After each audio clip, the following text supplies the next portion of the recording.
자, 오늘은 히브리서 2장을 시작해 보도록 하겠습니다. 히브리서가 이제 2장부터 조금 이 복잡함들이 좀 있습니다. 이게 문법 자체가 조금 어려워요. 히브리서를 풀어내고 있는 방식이 로마서 같은 텍스트는 되게 정교하고 문법이 잘 앞뒤가 맞는 편인데, 히브리서는 문법이라든지 그런 걸 중시하기보다는 어떤 구약의 말씀들을 인용하고 그걸 해석하는 것들이 좀 많은데, 그런 것들 안에서 많이 조금 변형이 많이 일어났습니다. 그 변형이라는 게 무슨 뜻이냐면은, 구약은 히브리어로 쓰였잖아요. 그런데 이제 신약은 헬라어로 쓰였거든요. 그래서 히브리어에 있는 구약의 내용을 헬라어로 바꾸고 그걸 해석하는 과정에서 단어의 의미들이 많이 변형이 됩니다. 그래서 어떤 분들은 그러면 구약의 말씀들을 신약에서 잘못 인용한 거 아니냐 이렇게 생각하시는 분들도 있는데, 그렇지는 않아요. 구약에 있는 히브리어 말씀들이 워낙 모호하기 때문에 그것들을 조금 더 이렇게 우리가 사격을 할 때 0점 조준을 한다고 하죠. 그래서 0점을 좀 조준하려는 의도에서 구약에 나오는 내용을 신약적으로 많이 바꿨다라고 이해를 해주시면 될 것 같아요. 그런데 이제 그렇게 바꾸는 과정에서 혼란스럽다 보니까 이거를 해석하시거나 주석을 달거나 설교를 하시는 분들이 많이 구약적으로 해석을 하게 되는 경우가 많습니다. 그거를 이제 이른바 탈무드적인 신약 해석이라고 하는데, 여기 지금 탈무드도 집필하신 형제님 계신데 죄송한데, 탈무드는 인생의 처세로서는 참 좋은 책인데, 그게 성경의 말씀, 그러니까 예수 그리스도의 말씀으로 접목하게 될 때는 상당한 위험성이 생겨요. 왜냐하면 삶을 살아가는데 처세술을 배우는 거는 우리가 살고 있는 양심 영역이거든요. 우리가 생각하는 양심이나 이성이나 지식을 통해서 어떻게 더 피해를 줄여 나가는가가 삶의 교훈이라서 탈무드는 그런 면에서 큰 도움을 줍니다. 그런데 그게 구약의 함정이에요. 저희가 작년까지 민수기를 읽었지만 구약에서는 되게 삶의 처세술을 많이 제시해주는 글처럼 읽히는데, 가만히 들여다보면은 그런 삶의 처세가 허무하다라는 걸 얘기하는 데 집중하는 거예요. 네. 아이고 죄송합니다. 여기 음이 잠깐만 섞여서 용서해 주세요. 네. 그래서 이게 삶의 허무함과 하나님의 없음을 그려내는 게 구약의 말씀의 핵심이고 생활 방침이거든요. 그런데 그 생활 방침을 만약에 예를 들어서 잠언서 같은 데에서 우리가 생활 방침으로 그런 것들을 많이 끌어다가 적용을 하잖아요. 뭐 보증 쓰지 말라느니, 뭐 사람을 믿을 때 끝까지 믿으라느니, 이제 그런 것들을 계속 삶에다가 적용하고 그게 하나님 말씀이다라고 하다 보니까 구약의 말씀을 그대로 해석하게 되면은 큰 무리가 생긴다. 그래서 히브리서는 조금 복잡하게 풀어져 있는 거는 그 이유가 뭐냐 하면, 이 구약의 말씀들을 신약의 내용, 그러니까 예수 그리스도의 내용으로 창조적으로 변형을 하고 있다는 거에 대해서 우리가 주목을 해야 되고, 거기에 풀이를 많이 둬야 된다. 이거를 좀 말씀을 드리고 시작을 해볼게요. 자, 이런 말씀들이 좀 반복되는 게 힘드실 수 있겠지만 계속 인지를 하셔야지 나중에 구약 말씀을 볼 때 구약에 이렇게 적혀 있는데 왜 이렇게 해석이 되지? 라고 하는 것들을 최소화할 수가 있기 때문에 설명을 드리고 있습니다. 죄송해요. 이거 아예 로그아웃을 시킬게요. 네. 네, 죄송해요. 제 사생활이 다 노출될 뻔했네요. 네, 참 이게. 네. 네, 자, 아이고 오늘 모두 서두의 말이 길었습니다. 바로 시작해 볼게요. 자, 2장 1절을 보시면, 그러므로 모든 들은 것을 우리가 더욱 간절히 삼가한다. 흘려 떠내려갈까. 2장 1절에서 중요한 부분은 흘려 내려보내는 겁니다. 여기 흘려 내려보낸다라는 게 파랄루오멘인데, 이게 이렇게 약간 이게 푸시 효과라고 해서, 참 말씀드리기 참 안타깝지만 예전에 이태원 참사 때 뒤에서 밀고 들어오니까 앞에서 더 이상 틈이 없는 거예요. 이 흘려 떠내려간다라는 이 파랄루오멘은 아주 거대하고 옴짝달싹 못하는 뒤에서 밀어내는 힘을 뜻합니다. 그러니까 뒤에서 정말 우리도 어떻게 할 수 없는 힘이 완전히 밀어버리는 거를 바로 흘려 떠나보내는 적용이라고 보시면 되겠습니다. 그래서 히브리서 기록자는 이 복음을 원점에서부터, 곧 영적인 관점과 원형에서부터 듣지 않으면은 그게 간절히 삼간다라는 단어거든요. 그러니까 이렇게 인간의 노력으로 간절히 듣는다는 뜻이 아니라, 하나님의 자리를 정확히 알고 듣지 않으면 뒤에서 밀어오는 그게 이제 시간의 힘이겠죠. 뒤에서 밀고 내려오는 힘이 어느 순간 나를 그냥 밀고 쓸어버린다. 그러니까 흘려 떠내려갈까 염려한다라는 그 단어가 바로 뒤에서 강하게 밀어내는 시간의 힘이 우리를 그냥 밀고 내려간다라는 것. 그러니까 우리가 흘려 떠내려가는 것을 조심하기 위해서 더 강한 방주를 만들 수가 없어요. 그 노아의 방주도 아시겠지만 그 방주가 실제로 있냐 없냐는 중요하지가 않아요. 하나님의 말씀으로 세상에 대해서 죽어 있느냐 죽어 있지 않느냐가 중요한 거죠. 그러니까 노아의 방주라는 거는 세상에 대해서 죽었다는 거에 대해서 말씀으로 고백하는 사람들이 있는 곳이 방주예요. 그게 오늘날 저와 여러분의 방주이기도 한 거죠. 그러니까 2장 1절에서도 흘려 떠내려갈까 염려하니까 흘려 떠내려가지 않게 잘 붙잡고 있어라, 이런 교훈이 아니라는 거죠. 흘려 떠내려갈 수밖에 없어요. 사람은. 사람의 생각은. 그러면 이 2장 1절 말씀의 본질은 뭐냐? 사람의 생각에 하나님의 말씀을 묶어둘 그 시도 자체를 버리는 게 중요하다는 거죠. 왜냐하면 내가 아무리 세상 풍파가 있어도 하나님 저를 도와주세요라고 그 깃발을 붙잡는다고 해서 아까도 말씀드렸지만 뒤에서 밀고 오는데 장사 없습니다. 아무리 강한 사람도 아무리 지혜로운 사람도 이렇게 뒤에서부터, 참 여러분 악몽과 같은 얘기인데, 뒤에서부터 모든 힘들이 이렇게 밀고 들어오는데 우리가 시간을 거스를 수가 없잖아요. 사람의 생각은 시간의 노예거든요. 그러니까 이 사람의 생각인 시간의 노예 속에다가 내가 아무리 좋은 가치, 좋은 보석, 좋은 달란트를 심어 놓는다고 한들 뒤에서 밀고 오는 그런 힘에 의해서는 사람은 그냥 무너져 내릴 수밖에 없습니다. 그러니까 2장 1절을 제가 강조하는 이유는 말씀을 보는 태도와 입장을 완전히 바꿔야 된다는 거예요. 계속 나는 붙잡고 나는 우리 공동체는, 우리 교회는 진리를 붙잡을 거야 라고 얘기한다고 한들 허무주의가 아니라 시간의 풍상, 크로노스 앞에서는 그냥 추풍낙엽입니다. 그냥 쓸어내버리는 거예요. 그러니까 우리는 간절히 삼간다라는 이 말씀은 말씀의 관점을 다르게 들어야 된다라고 하는 거를 필연적으로 말씀드리고 싶고요. 2절은 조금 난처한 말씀이 있지만 중요한 말씀이라 풀어드리겠습니다. 2절, 천사는 말씀 전달체예요. 말씀 전달체에게 하는 말씀이 견고하게 돼요. 이 견고하게 된다는 게 메바이오스가 시간 속에서 이렇게 뿌리를 잘 내렸다는 얘기가 아니라 시간이 볼 때, 그러니까 사람의 생각이 볼 때 굳어버렸다는 뜻을 얘기합니다. 굳었다는 게 경화됐다는 뜻이거든요.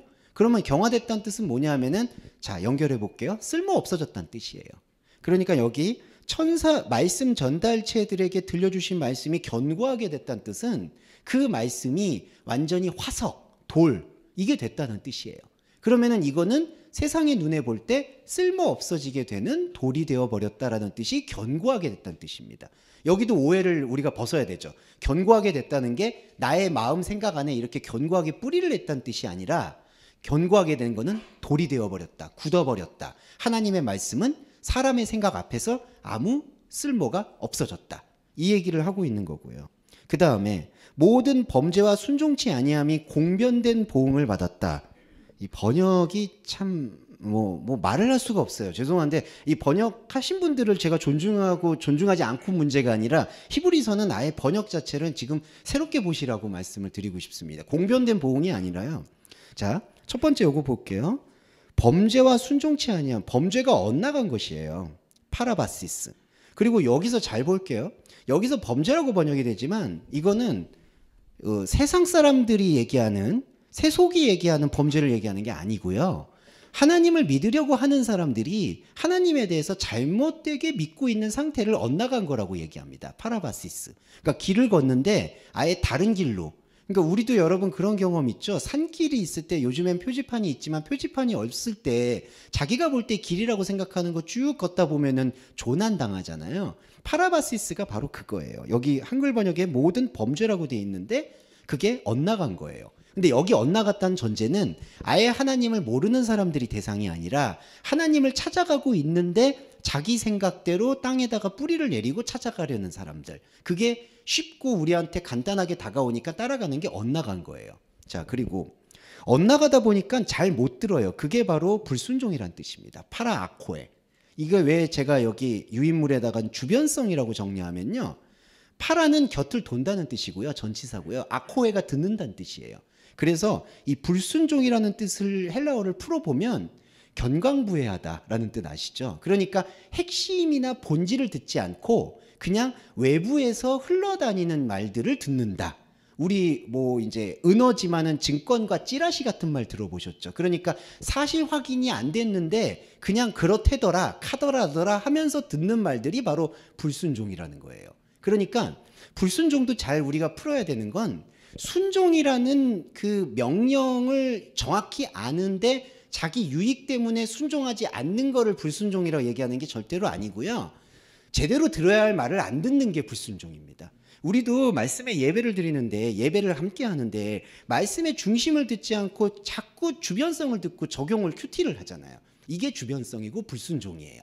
불순종은 딴 게 아닙니다. 세상 사람들의 순종 불순종은 아니에요. 그쪽은 아예 불순종과 순종 영역이 아니고 죄송한데 짐승 영역인 거고요. 하나님의 말을 듣고 뭔가를 찾아가려고 하는 사람들 안에서 나오는 걸림돌들이 바로 엇나가고 주변으로 듣는 말들이에요. 근데 이 말들이 어떻게 되냐면요. 하나님이 세워주신 말씀 전달체에 의한 말씀으로 견고하게 되면 어떻게 되느냐? 의로움 안에서 지불이 돼버립니다. 이게 한글 번역에 공변된 보응이라고 되어 있는데 엔디코가 공정하다라고 되어 있는 그 공변이라는 단어의 뜻인데요. 엔디코를 풀어보면 디케 아니란 뜻이에요. 디케가 의롭다라는 뜻입니다. 의로움 안에서 그 다음에 미스다포로시안 지불됐다. 이게 뭐냐면은 청산했다는 뜻이에요. 그러니까 의 안에서 모든 엇나간 것과 주변성들을 청산시켰다라는 뜻은 뭐냐면은 모든 엇나간 것과 주변성들을 완전히 그냥 끝내버린다는 뜻입니다. 그러니까 이게 뭐냐면은 불순종을 불순종으로 돌려보낸다는 뜻이에요. 이게 바로 이제 거울 효과라는 건데 왜 거울 효과를 말씀드리냐면은 자, 우리는 우리의 혼적인 자아 안에는 사실은 영적인 핵심을 보는 게 첫 번째 단계가 아니라요. 이게 영적인 핵심이 아니라는 것을 고백하는 게 첫 번째 단계죠. 우리의 혼적 자아는 하나님의 영적인 말을 먼저 배우는 게 아니라요. 내가 세운 말들이 바벨의 말이라는 것을 고백하는 것에서부터 시작합니다. 그게 십자가의 시작이죠. 그래서 여기서 모든 엇나간 것과 주변성을 의로움 안에서 지급했다는 얘기는 의로움이라는 건 하나님의 말씀 체계를 말하는 거고요. 하나님의 말씀 체계 안에 지금 저와 여러분이 들어와 보니 내가 가지고 있었고 내가 꾸려왔던 모든 말들과 생각이 엇나간 것과 주변성밖에 없다라는 것을 발견하는 게 바로 불순종에게 불순종을 지급하는 행위가 되는 거예요. 이게 무슨 뜻이냐면 하나님이 의로운 걸로 값을 지불했다는 뜻이 아니라요. 의로움 안에, 말씀 안에, 진정한 말씀 안에 들어와 보니 내가 살고 있는 모든 발버둥이 다 주변과 엇나간 것 뿐이었더라. 이거를 깨우치는 게 그래서 이게 이제 그 구약 말씀 중에 그 함무라비 법전에도 인용되는 게 있죠. 눈에는 눈, 이에는 이라는 말이 있습니다. 이게 이제 동해 동용법이라는 건데 그게 어떤 뜻이냐면은 현상의 일은 현상의 일로 해결하고 이거는 더 이상 하나님의 나라에 섞지 말라는 뜻이 원래 눈에는 눈, 이에는 이에 담겨 있는 뜻이에요. 그게 서로 보복하고 그냥 끝내라 이런 뜻이 아니라 현상의 일은 어차피 핑퐁 게임처럼 눈에는 눈, 이에는 이로 복수하고 보복하고 그걸로 청산할 수밖에 없다는 것을 말씀하는 게 구약 말씀의 본질이에요. 그래서 여기 보시면 이 공변된 보응을 받았다는 건 의로운 게 값을 지급했다는 게 절대로 아니라요. 왜냐하면 이렇게 된 게 오해가 이제 십자가의 피로 우리 죄를 사해줬다라는 얘기로 또 넘어가 버리거든요. 그게 아니라 하나님의 말씀 안에 들어와 보니 나의 모든 행동들이 엇나간 것과 주변적인 것으로 가득 찼구나라는 것을 발견해 주는 게 지급한다는 겁니다. 그러니까 여기서 지급했다라는 건요. 돈을 주고 소유했다는 얘기가 아니라 이 돈을 주고 이게 청산됐다는 걸 뜻하는 거예요. 십자가를 말씀드릴게요. 십자가는 뭐냐 하면 참 안타깝지만 우리가 아무리 하나님을 높여드리고 신을 섬기려 해도 하나님의 아들이 와도 그분을 십자가에 못 박을 수밖에 없다는 우리의 혼적인 인생을 고백하게 하는 게 십자가 고백이에요. 그게 의 안에서 지급되는 거예요. 그러니까 이 엇나간 것과 주변성을 정당한 가치를 인정해줘서 돈을 주는 게 아니라는 거죠. 이렇게 사고 파는 것 자체는 눈에는 눈, 이에는 이는 하나님의 나라와 아무 상관이 없다는 걸 설명한다는 겁니다. 자, 여기에 대한 신앙 고백을 우리가 좀 주목하셔야 돼서 말씀을 드렸고요. 3절과 5절을 연결해서 가볼게요. 이 3절과 5절도 그 신앙 고백의 연속성이 있습니다. 3절은 우리가 이같이 큰 구원을 등한히 여기면 어찌 피하리요 라고 이렇게 되어 있는데 이게 약간 의역이 되고요. 요거 풀어드릴게요. 에크포스메다 그 다음에 텔리카우테스 아멜레산테스 이제 이렇게 되어 있는데 그 소테리안 요거 풀어보면은 자 이같이 큰 구원의 무관심을 우리가 어떻게 피할 수 있겠느냐 요 뜻입니다. 그러니까 이게 어떤 양식이냐면요. 한글 번역은 우리가 이같이 큰 구원을 등한히 여기면 어떻게 피하느냐 등한히 여기지 말자 이런 말로 들리는데 그게 아니라 우리가 이같이 큰 구원에 대해서 무관심한 것을 어떻게 피할 수 있겠느냐라는 거예요. 그러니까 어떤 의미에서는 상당히 자조적인 말인 거죠. 그러니까 이같이 큰 구원이라는 건 뭐냐면 우리가 감당할 수 없는 영적 체계를 말하는 거예요. 그런데 이 히브리서는 뭘 고백하냐면은 그렇게 큰 구원에 대해서 과연 우리가 정말 영적인 체계에서 감동될 수 있는 어떤 씨앗이 있었느냐 그게 없었다는 걸 얘기한다는 거예요. 그러니까 이같이 큰 구원에 대한 무관심에 대해서 너가 무슨 용가리 통표라고 그걸 피할 수 있겠느냐라는 걸 얘기한다는 거죠. 그러니까 우리가 생각하는 그 이같이 큰 구원이 뭐 엄청난 구원, 대단한 구원 이런 것들을 그러니까 사람이 생각할 때 막 엄청나고 황홀한 구원을 생각하는 경향이 있잖아요. 그런데 그러한 구원을 생각한다는 게 이같이 큰 구원이 아니라 큰 구원이라는 얘기는 차원이 다른 구원, 곧 존재로서의 구원을 얘기하는 것이고 저희가 항상 풀어왔던 여기 있다 저기 있다 하지 말아라 구원은 우리 안에 있다는 그 구원을 얘기하는 건데 그 구원이 우리의 혼적인 자아는 필연적으로 안타깝지만 무관심할 수밖에 없다는 거예요. 그거를 피할 생각을 오히려 하지 말라는 거예요. 그걸 우리가 피하지 말고 고백을 하라는 뜻이에요. 왜 그럴까요? 왜 아까 제가 천사가 세운 게 돌과 같다라고 말씀을 드렸냐면은 하나님의 진리의 복음이 들어올 때 우리가 그 진리에 대해서 최소한 반응을 일으킬 수 있는 오감이 없어요. 죄송한 말인데. 그러니까 우리가 어머니 뱃속에서부터 분리돼서 교육받고 알아왔던 그런 감정은 좀 죄송하단 말을 남발해서 또 죄송하지만 학습된 감정이라는 거죠. 그러니까 이 기쁘다는 것도 슬프다는 것도 여러분 우리도 심리학을 그냥 볼 때 자꾸 미봉책만 해요. 그러니까 좀 슬프면은 기쁘게 만들어라. 조금 디프레스 돼 있으면 얼굴을 뭐 풀고 뭐 긍정적인 생각을 가져라. 자꾸 그런 거라는데 그거는 죄송한데 그리스도인한테 그렇게 맞는 만한 치유책이 아니에요. 그리스도인이 좀 힘들더라고 대면을 해야 되는 건 우리가 배운 희노애락이라는 것은 사실은 혼적인 바벨탑이 세운 학습된 감정이라는 거예요. 그거를 저희가 거부하라는 말씀은 아니지만 눈에 눈인 이에는 이처럼 우리가 살고 있을 때 스트레스를 받으시면은 따로 그냥 스트레스를 매니지먼트 할 수 있는 여러분만의 방법을 찾는 거지 그거를 기도를 해서 해소를 한다든지 하나님을 원망한다든지 하나님께 간구한다든지로 해결될 수 있는 문제는 아니라는 것을 우리가 알아야 된다는 거죠. 그러니까 우리는 하나님의 이 큰 구원에 대해서 감격을 느낄 수 있는 재료가 없다는 걸 솔직히 고백해야 돼요.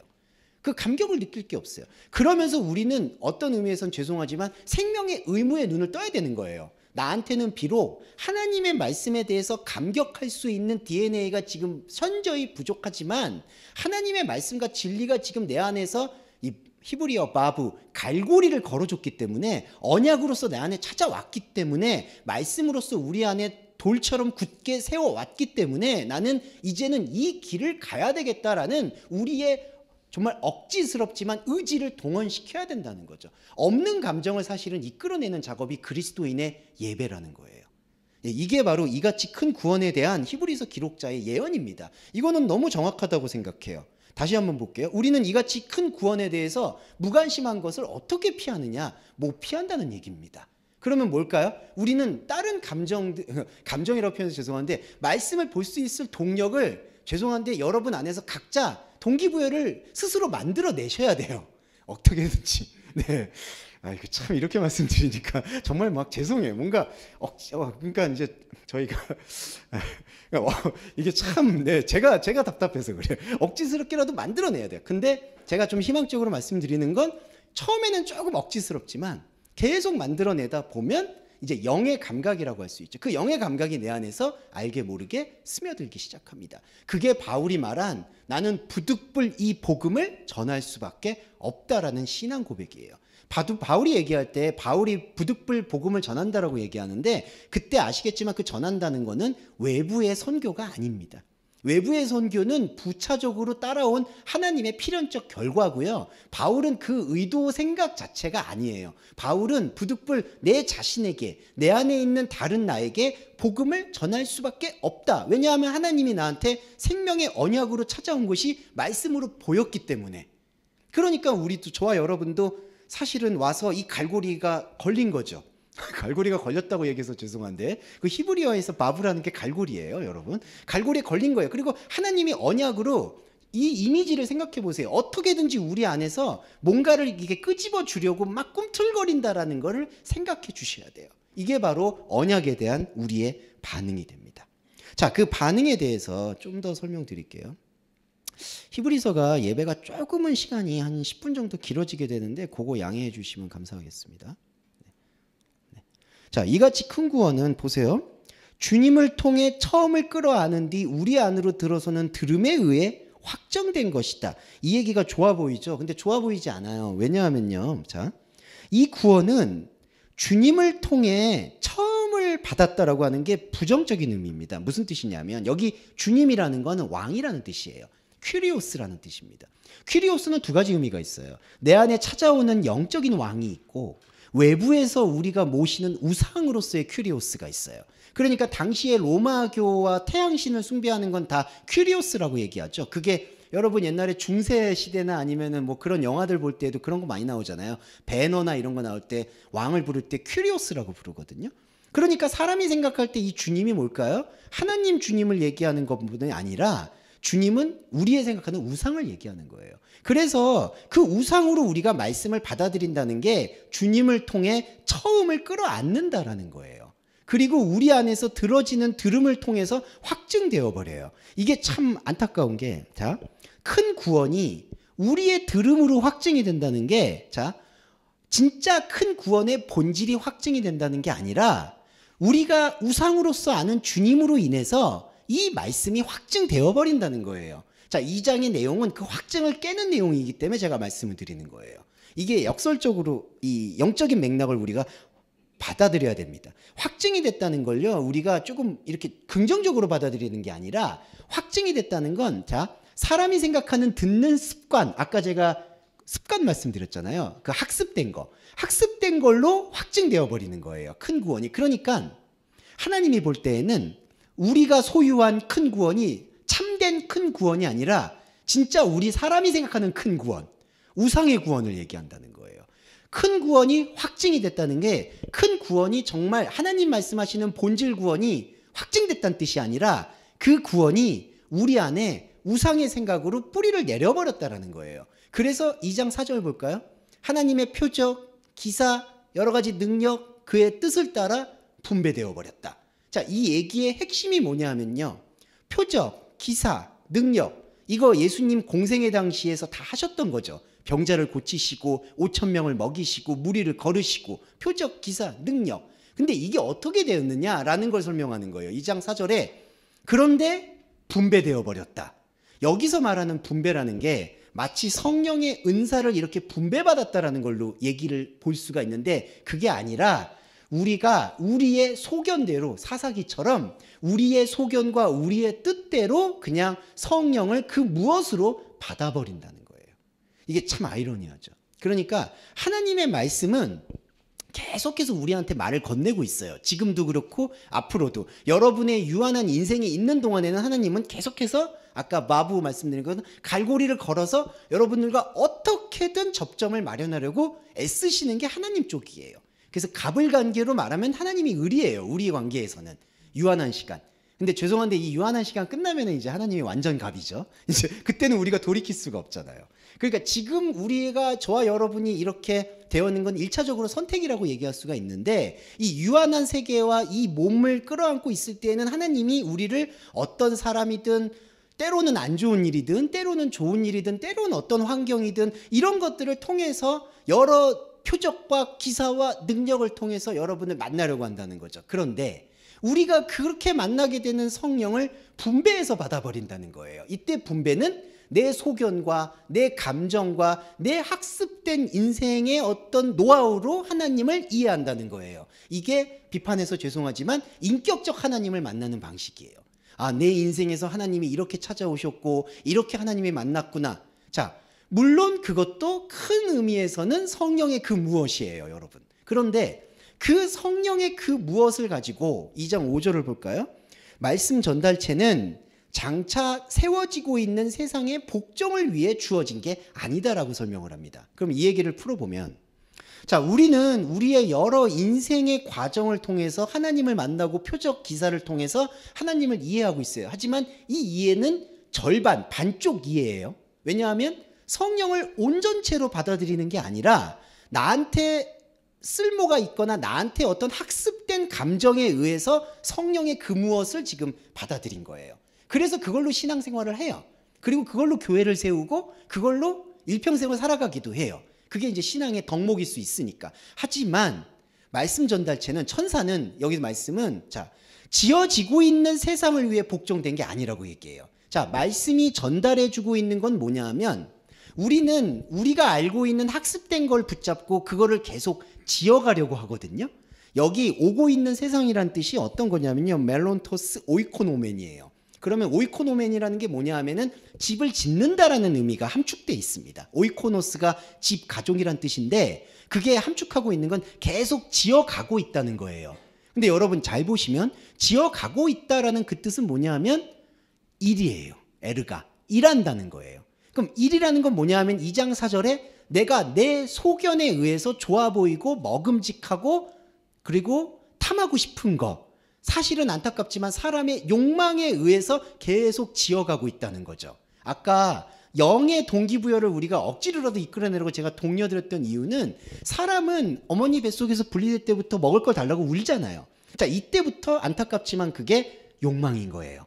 집을 짓고 있는 거예요. 그런데 여기 보세요. 하나님의 말씀은, 하나님의 말씀을 갖고 오는 말씀 전달체는 이렇게 지어지고 있는, 일하고 있는 우리의 옳은 사람의 생각과 소견에 의해서 복종되어지는 게 아니다. 그러니까 아예 분리되어 있다는 뜻을 얘기하고 있다는 거예요.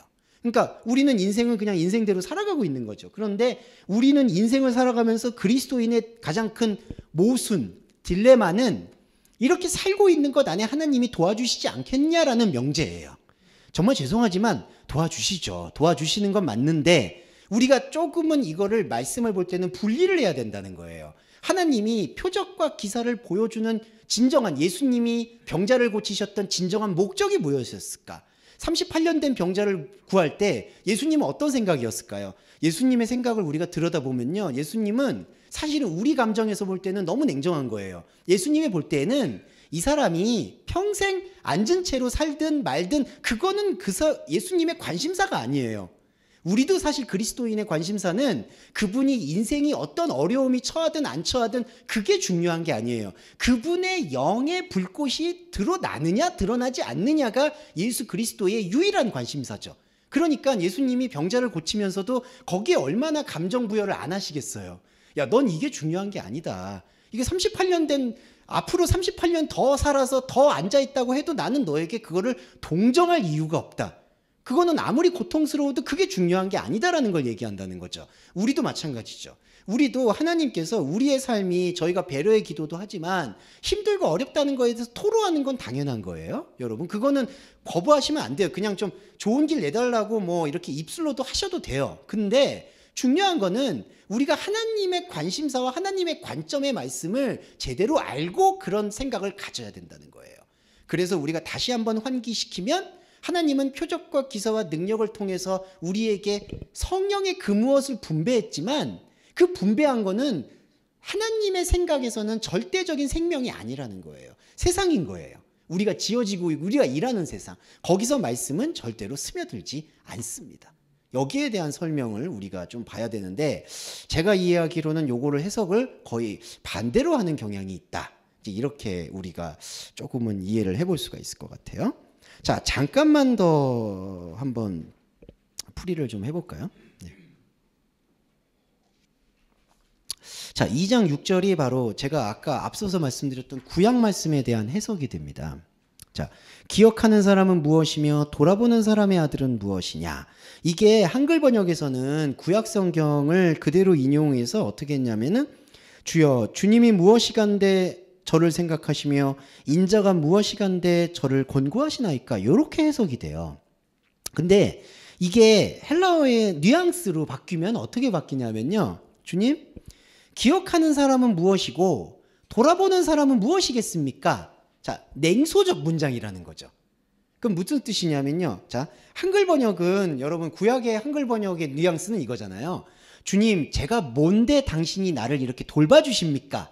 그런 거죠, 이 뉘앙스가. 자, 주님 제가 정말 보잘것없는데 왜 이렇게 돌봐주시는 겁니까? 참 감격스럽습니다. 이런 게 묻어있는 건데, 이 헬라어로 바뀐 뉘앙스는 그게 아니라 기억은 무슨 의미가 있으며 돌아보는 사람의 아들은 또 무슨 의미가 있습니까? 의미가 없다는 것에 대한 탄식이에요. 그러니까 기억하는 게 도대체 뭐가 의미가 있습니까? 부질없습니다라는 거를 역설적으로 이걸 가져온 거예요. 이게 무슨 뜻이 될까요? 자, 기억과 여기서 돌아본다는 건 지어지고 있는, 아까 방금 말씀드렸던 일하고 있는 우리 생각에서, 우리 세상에서의 기억하고 돌아보는 거예요. 자, 이 전시도 사실은 기억이에요. 근데 여기는 이 전시는 안타깝지만 절반의 완성과 절반의 허무함이 담겨 있는 거예요. 이게 이제 죽은 이들을 지금 기억한 기념비 같은 그림들이거든요. 쉬는 시간에 한 번씩 감상해 보시면 난징 대학살이라는 그 중국에서의 참 안타까운 사건을 기억하고 기념하는 거예요. 그런데 또 하나는 복음의 관점에서 우리가 냉정하게 파고들 때에는 이 기억들은 우리가 우리의 양심과 생각을 환기하는 거는 정말 궁극적인 목적인데, 우리의 영적인 발화에는 이것들이 안타깝지만 의미가 없다는 거예요. 그러니까 기억과 돌아보는 건 사람에게, 죄송한 말이지만 아킬레스건입니다. 특히 젠더를 말씀드려 죄송한데 남자분들은 호랑이 가죽보다 뭐 사람이 이름 남기는 거 좋아하잖아요.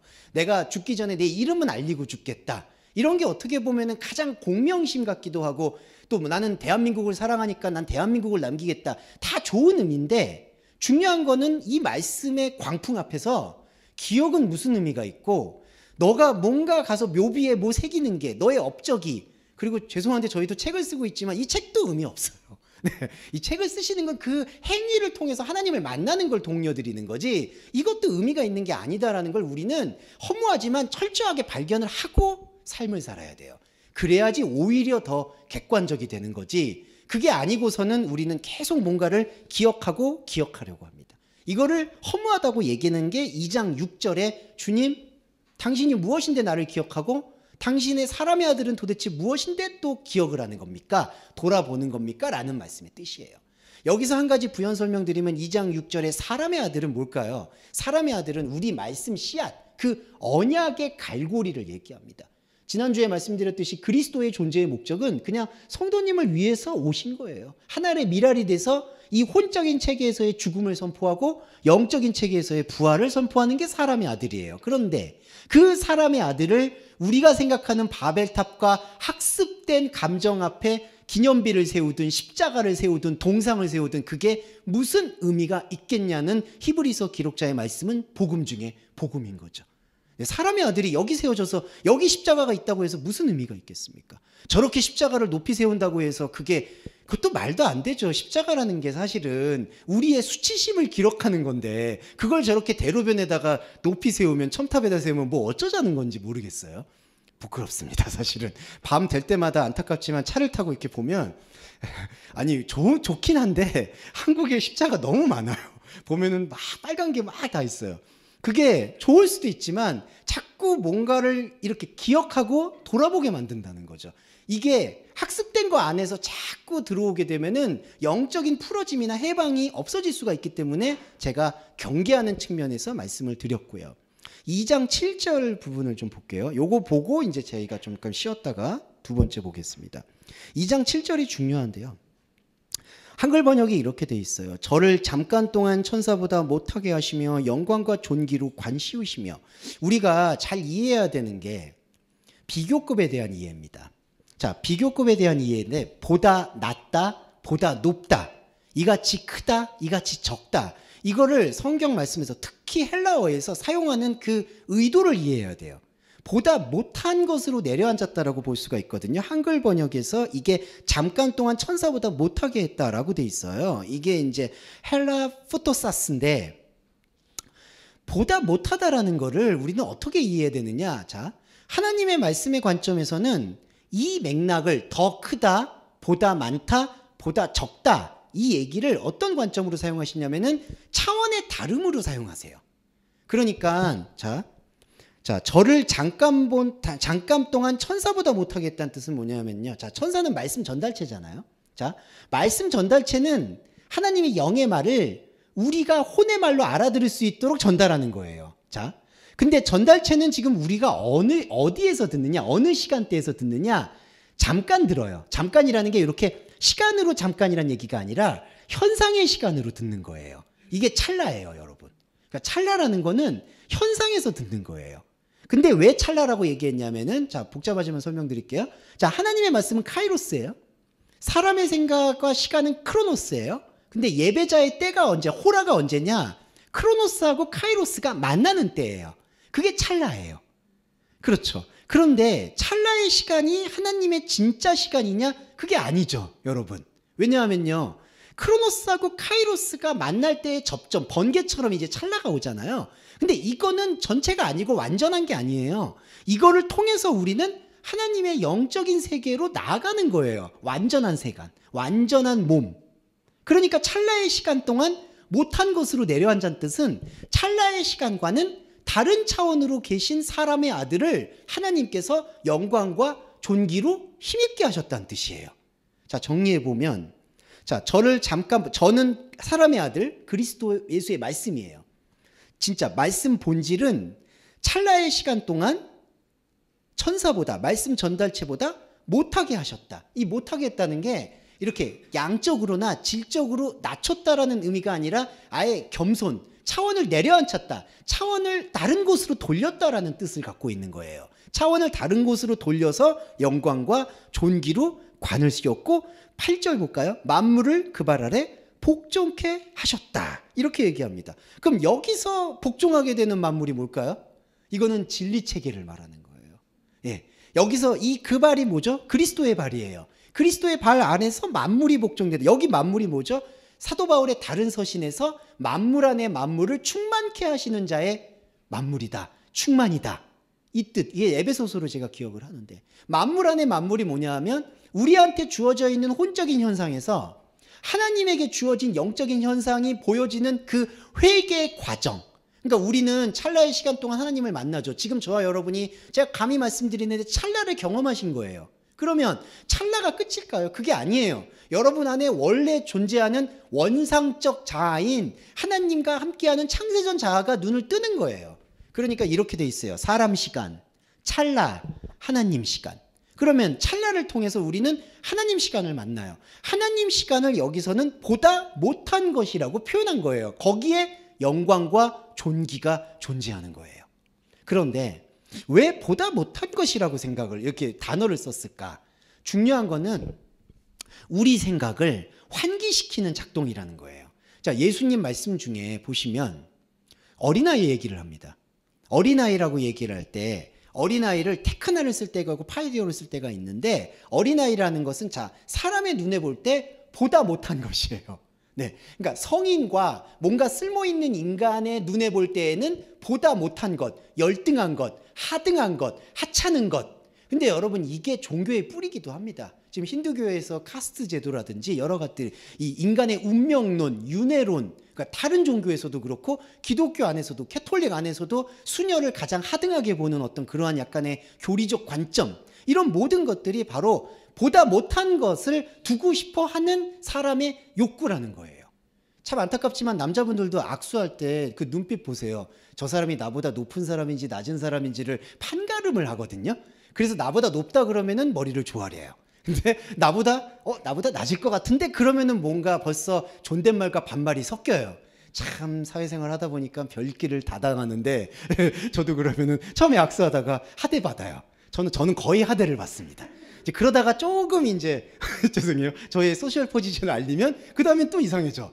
그러니까 참 격세지감을 느끼는 거죠. 예, 제가 요즘 너무 많이 겪어서 그러다 봅니다. 네, 그러니까 이 보다 못한 것을 말씀하는 그 의도를 이해해야 된다는 거예요. 하나님이 우리 생각을 예수님처럼 어린아이와 같이 되지 아니하면 천국에 들어가지 못한다. 정말 어린아이 되라는 얘기 아닙니다. 어린아이들도 참 감사하고 좋지만 참 악동 같은 이미지가 많죠. 정말 말 안 듣잖아요. 어린아이가 뭐가 그렇게 낭만적이겠습니까? 그걸 낭만적으로 보면 안 되고 우리가 자식의 의무, 생명의 의무로 같이 가져가는 거죠. 그러면 예수님이 어린아이와 같이 된다라는 얘기를 한 게 뭐냐?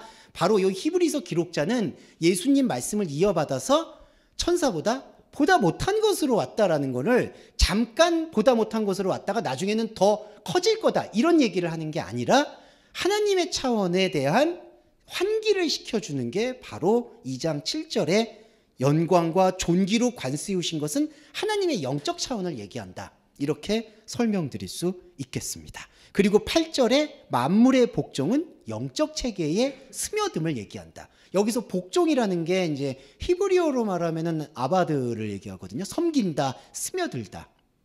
땅을 섬겨라. 창세기만 말씀드리고 쉬었다 할게요. 하나님께서 창세기에서 땅에 명령했잖아요. 땅을 정복해라라고 아마 한글 번역되어 있는데 정복이란 뜻은 맞는 뜻이 아닙니다. 정복은 차지한다는 뜻이잖아요. 그게 아니라 땅에게 스며들란 뜻이에요. 그 땅이 뭐냐면은 하나님 주신 한 줌의 말씀 터전을 얘기해요.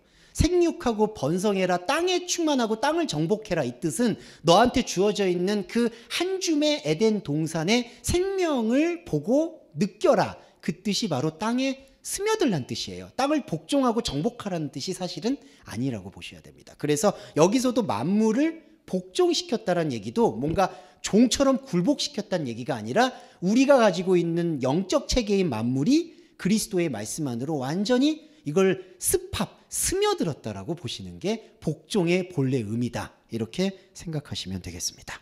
네, 잠깐 쉬었다가 다시 돌아올게요. 네. 자, 오늘은 조금 더 가보겠습니다. 네. 자, 이해해 주시고요. 자, 아까 2장 9절 말씀에서부터 좀 연결을 들었는데 2장 7절 말씀 연결을 드렸고 2장 8절에 만물이 발 아래 복종된다. 그게 이제 영적 원리라는 거를 설명을 드렸고 2장 9절에 한 번 더 나옵니다. 오직 우리가 천사들보다 잠깐 동안 못하게 하심은 이렇게 돼 있어요. 자, 왜 7절에서도 얘기하고 9절에서도 반복을 했을까? 이게 이제 강조법이라는 거죠. 근데 이 강조법 제가 아까 설명을 드렸듯이 찰나의 시간이라는 거는 하나님과 우리가 만난 예배의 시간이지만 완전의 시간은 아니죠. 잠깐 보다 못한 것이라는 것은 사람이 생각하는 그러한 하층하다, 열등하다는 게 아니라 차원이 다르다는 것을 얘기하고 있습니다. 자, 그러면서 이게 보시면 여기 이렇게 돼 있어요. 내려앉은 그를 우리는 고난과 죽음의 영광과 존귀로 면류관을 쓴 예수로서 보게 된다.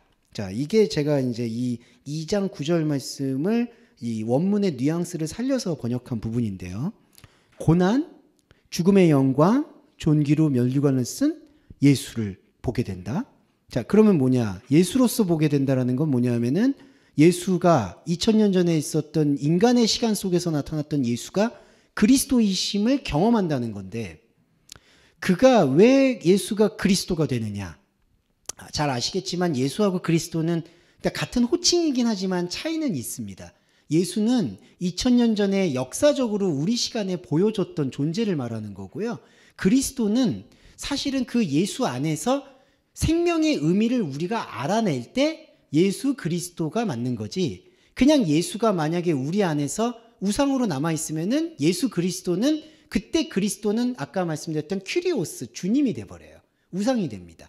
그래서 제가 이제 예수가 왜 그리스도로서 우리한테 다가오는 것인가는 풀어드리는 게 뭐냐면 예수의 말씀은 만물을 대신해서 죽음의 경험을 하기 위함이다라고 번역을 합니다. 여기 한글은 죽음을 맛보려 하심이다라고 돼 있어요. 게뉴세타이 다나투, 죽음의 경험을 함이 위함이다. 근데 자, 이제 이거는 좀 설명을 복잡하지만 드려볼게요. 만물은 지금 우리예요. 근데 우리는 엄밀히 말씀드리면 죽음을 몰라요.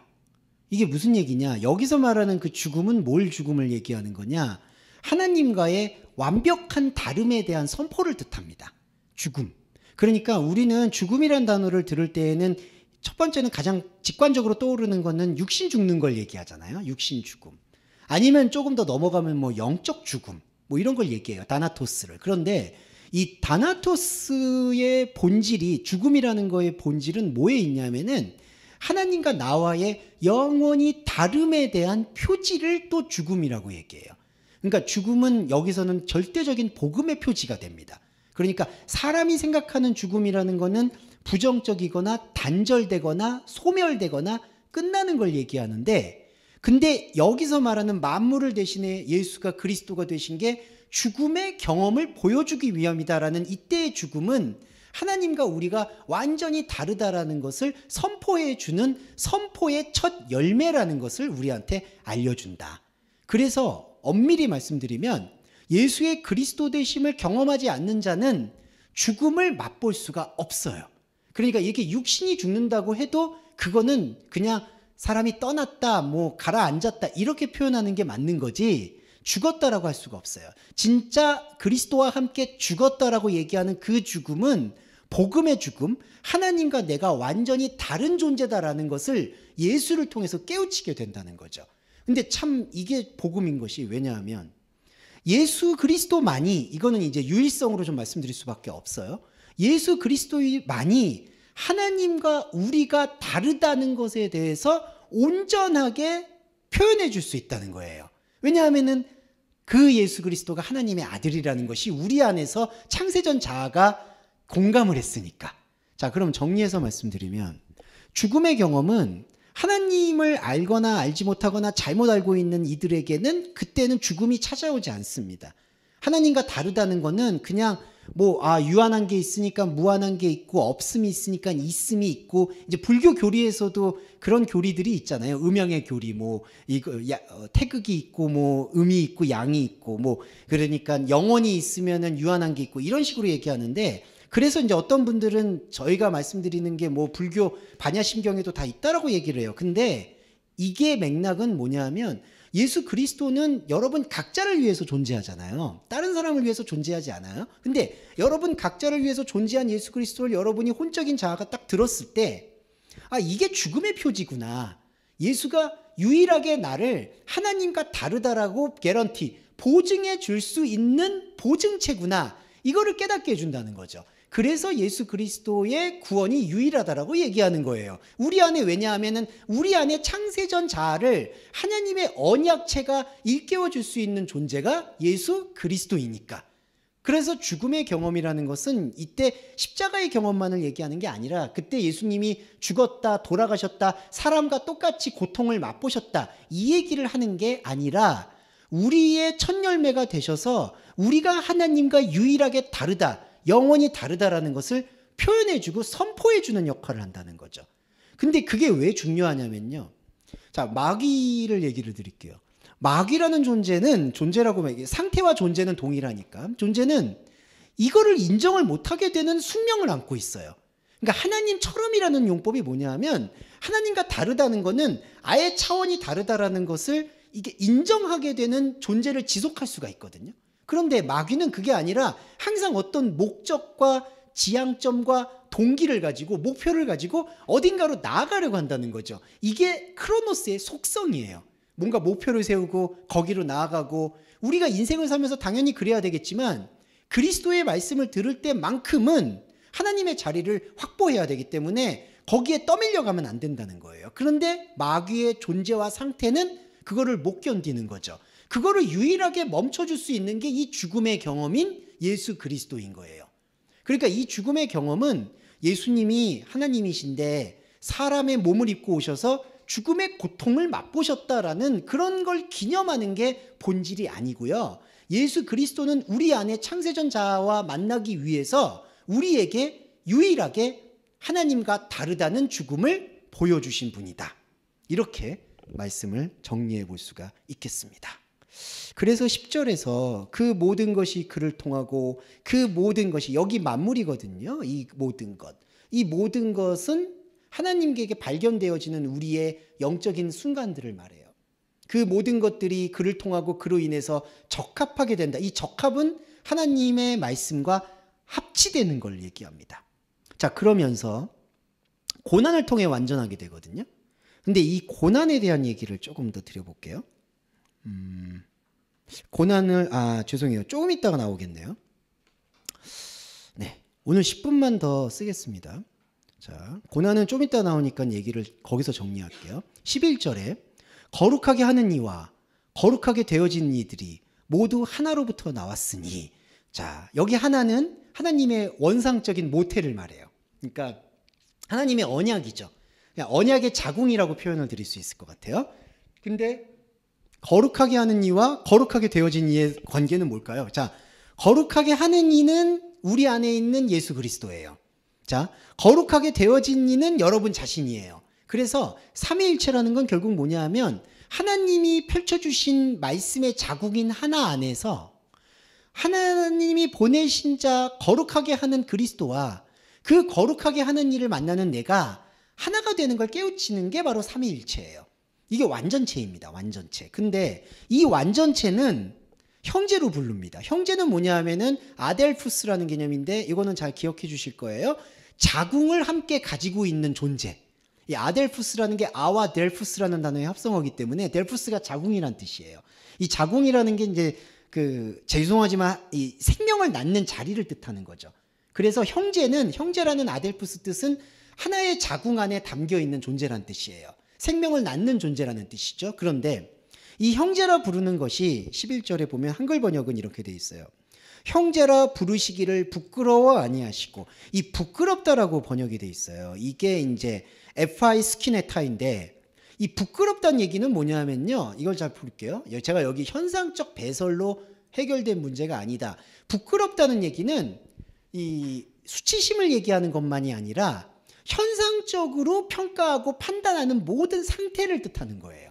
그러니까 눈에 보이는 걸로, 눈에 보이는 감정으로. 그러니까 자, 이 거룩하게 하는 이와 거룩하게 되어진 이들의 하나는 이들을 형제라고 부를 것인데, 이 형제는 현상에서 보여지고 현상에서 해석될 수 있는 게 아니다라는 얘기를 여기서 부끄러워하지 않는다라고 번역을 했다는 거죠. 네.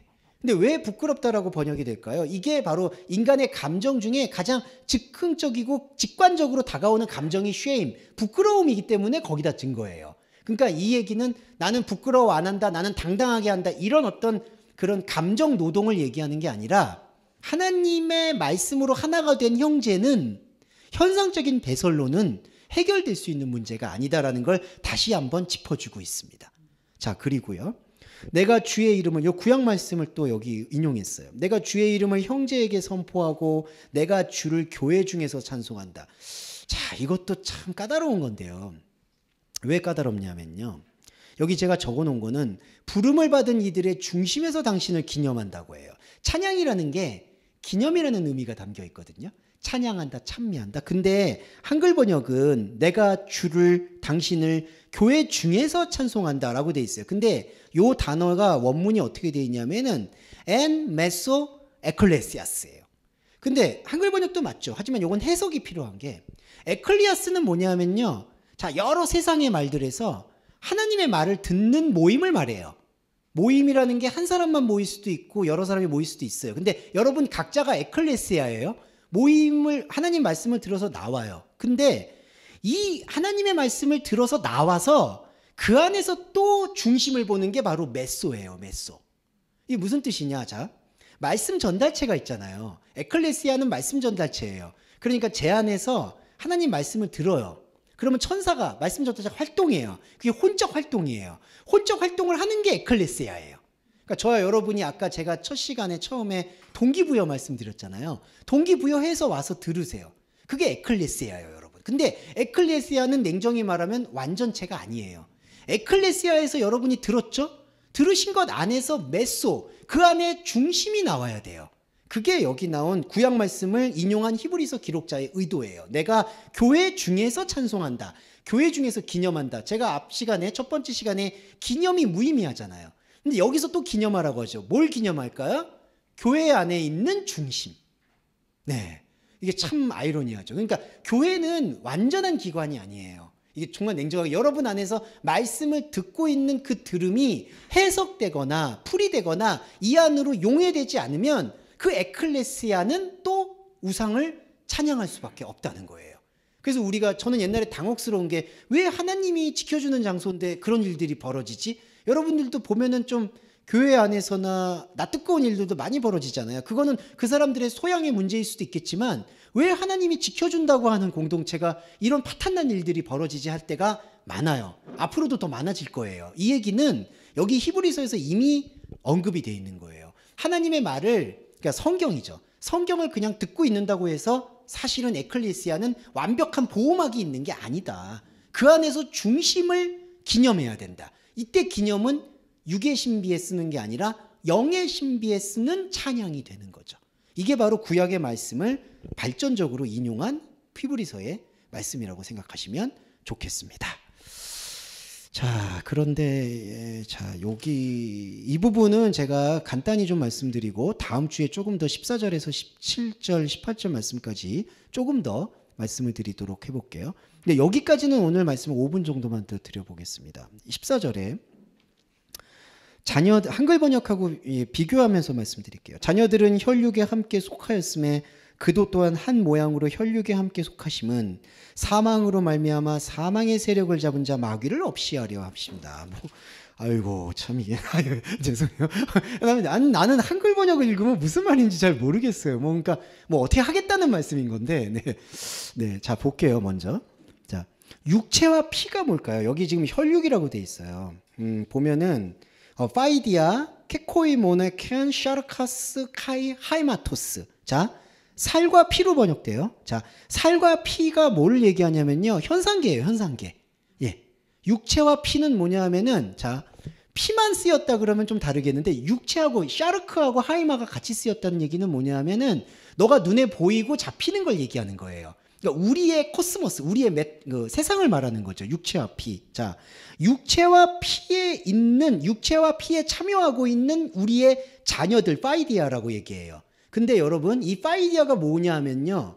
앞에서 저와 여러분이 지금 교회잖아요. 교회로서, 교회 안에서 하나님 말씀의 중심을 보잖아요. 그게 무슨 존재냐? 자, 우리 안엔 그리스도가 있고요.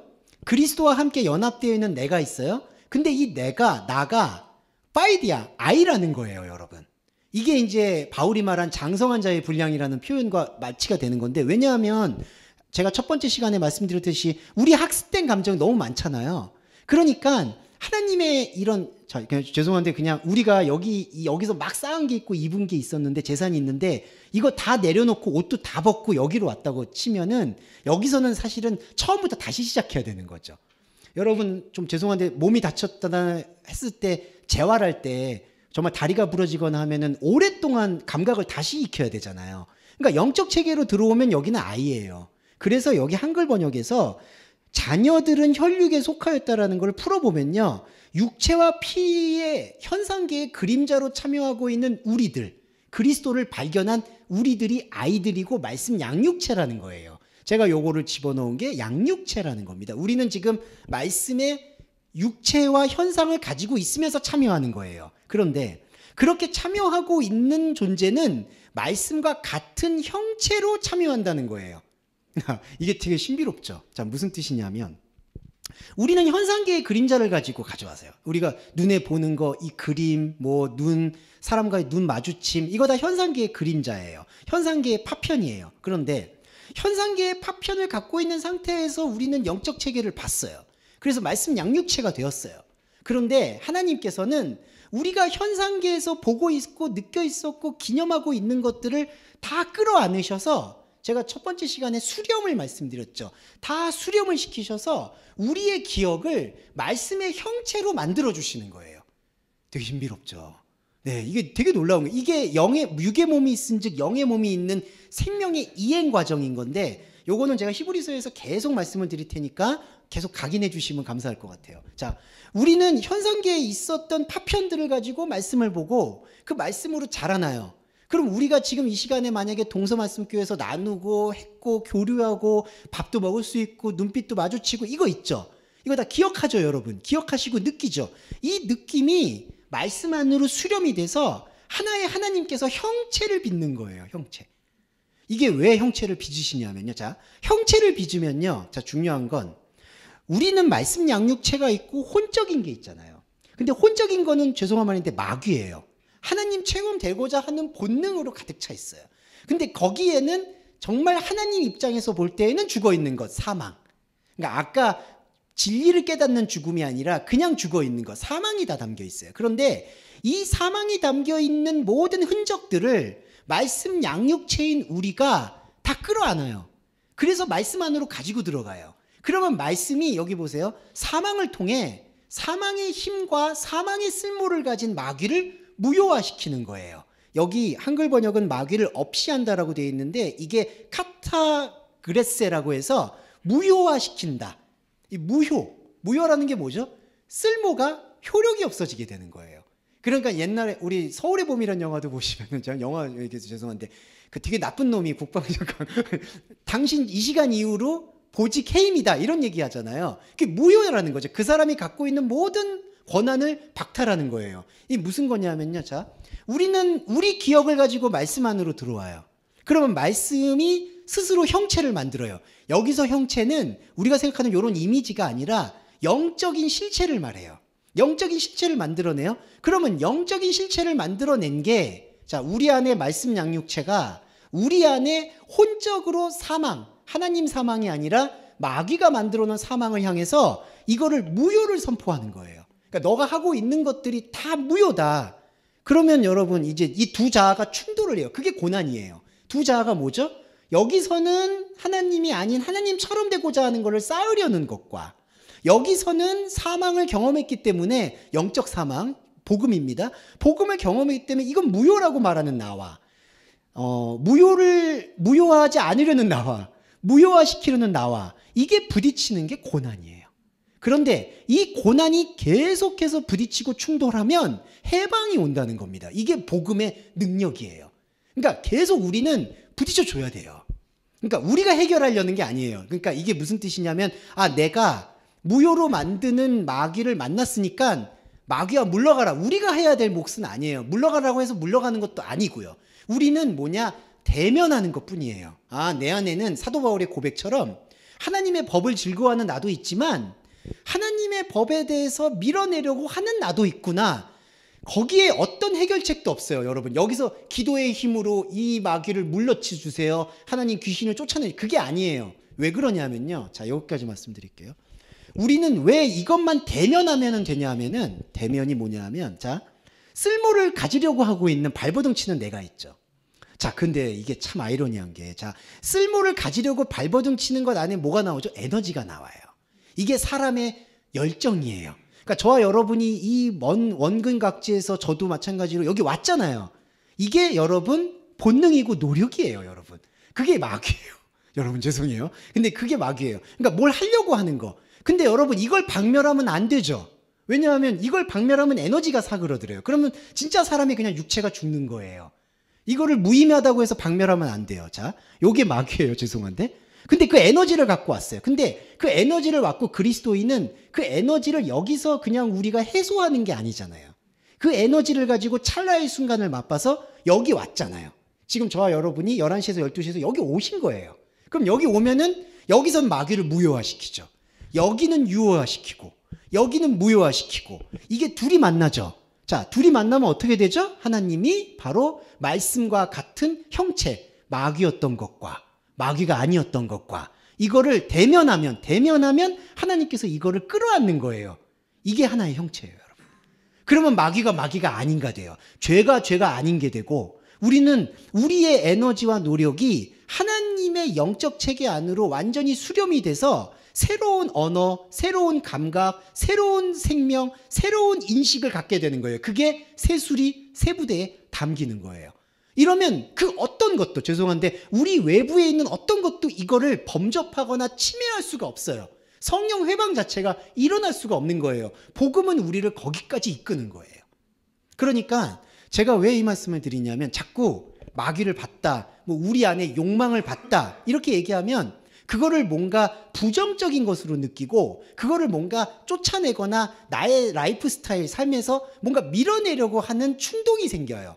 쉽게 얘기하면 이게 무효고 무의미하다라고 하니까 나는 이제 이거는 그만두고 하나님을 더 열심히 아는 세계로 가야 되겠어. 이게 모든 신학대학교의 폐해죠. 여러분 잘 아시겠지만 열심히 사업하다가 하나님이 부르셨으니까 왔다. 저는 거기에 전혀 공감을 못했어요. 아니 왜 하나님을 부르시면 거기 일자리 가서 일을 하시면서 뭘 하시든지 하지. 하나만 말씀드리면 지금도 많은 목사님들이 고민하시는 게 여러 일들을 하면서 이거는 하나님이 나한테 주신 일이 아닌데 내가 왜 여기서 이런 고난을 겪고 있지. 그런 마음가짐으로는 하나님을 만날 수도 없고 그런 마음가짐과 태도는 하나님을 느낄 수가 없다는 거죠. 자, 그래서 정리해 보면 사실은 마귀라고 제가 이렇게 존재적으로 말씀드려서 좀 송구했지만 우리 안에서는 뭔가 의미를 찾으려고는 나도 거부할 수 있는 게 아니라는 거예요. 자꾸 거부하려고 하면 오히려 엇박자가 나요. 엇박자는 하나만 더 말씀드리면 우리는 삶이 허무하면요 쾌락을 쫓아갑니다. 옛날에 중세시대도 그렇고요. 그리스 로마 시대도 너무 부자거나 너무 귀족들이 삶이 허무하니까 별별 이상한 쾌락을 쫓아가죠. 그거는 선악과에 묶여있는 사람의 본성이기 때문에 벗어날 수가 없어요. 그래서 우리는 마귀와 마귀 아닌 것, 무효화된 것과 무효화되지 않은 것, 이거를 그대로 그냥 봐야 돼요. 그리고 그거를 수렴하시는 하나님을 받아들이는 게 바로 말씀의 해방입니다. 말씀의 해방. 예. 이 해방 앞에서 우리는 겸허해지면서도 담대하게 하나님을 향해서 나아가야 되는 거죠. 자, 이 원리를 좀 설명을 드렸습니다. 오늘은. 네, 오늘 이제 마무리하겠습니다. 요 16절과 18절은 다음 주에 다시 이어서 설명드리도록 하겠습니다. 자, 배려의 기도와 정리 기도와 주기도문으로 마무리하겠습니다.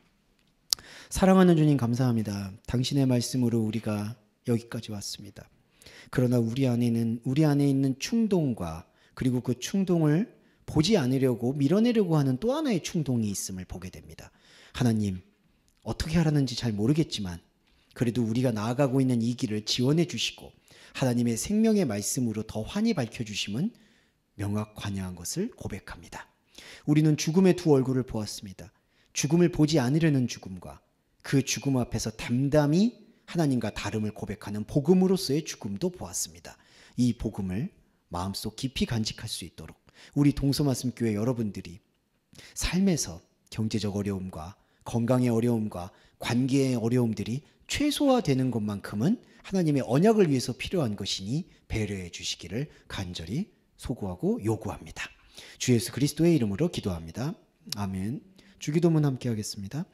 하늘에 계신 우리의 아버지여, 이름이 거룩히 여김을 받으시오며 나라에 임하옵시며 뜻이 하늘에서 이룬 것 같이 땅에서도 이루어지이다.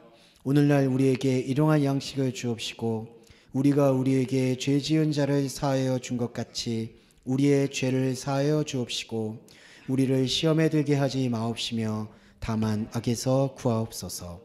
대개 나라와 권세와 영광이 아버지께 영원히 있사옵나이다. 아멘.